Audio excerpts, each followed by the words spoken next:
नारायण राणेंना धूळ चारल्यानंतर शिवसैनिकांचा हा जल्लोष, हा उन्माद, हा विजयोत्सव.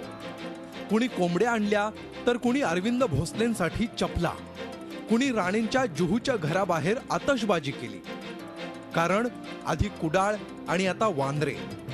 मातोश्रीच्या अंगणात ठाकरेंच्या बालेकिल्ल्यात शिवसेनेवर चाल करून आलेल्या राणेंना शिवसेनेनं अस्मान दाखवलं. ज्या मातोश्रीनं नारायण राणेंना मोठं केलं त्याच मातोश्रीच्या दारात राणेंना हा मानहानिकारक पराभव पत्करावा लागला.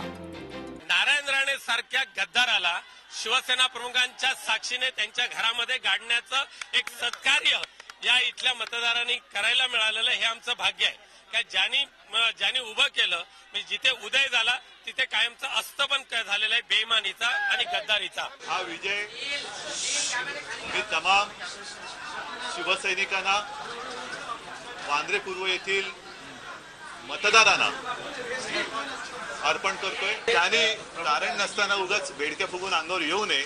शिवसैनिक हा वाघ आहे आणि वाघाच्या नादी लागू नये. वांद्र्याच्या या लढाईत शिवसेनेच्या तृप्ती सावंतांना 52,711 तर काँग्रेसच्या राणेंना केवळ 33,703 मतं मिळाली.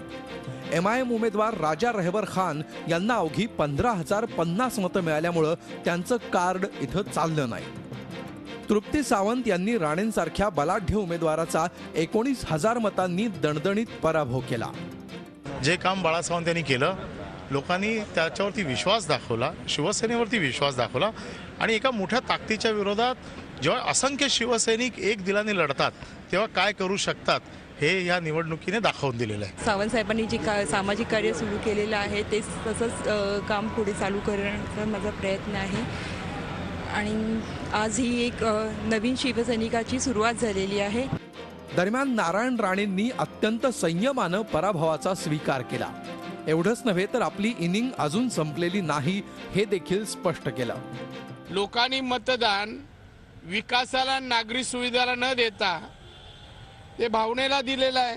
मला मान्य आहे लोकांना विकास नको असेल, आता ज्याप्रमाणे राहताय जगताय तसंच राहायचं असेल तर माझी काही तक्रार नाही, मला मान्य आहे. मी काय करणार हे कशाला विचारता, माझा प्रश्न आहे.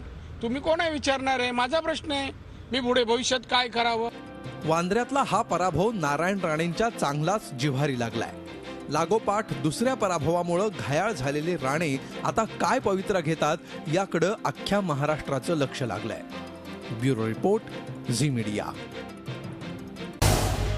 झी 24 तास रहा एक पाऊल पुढे.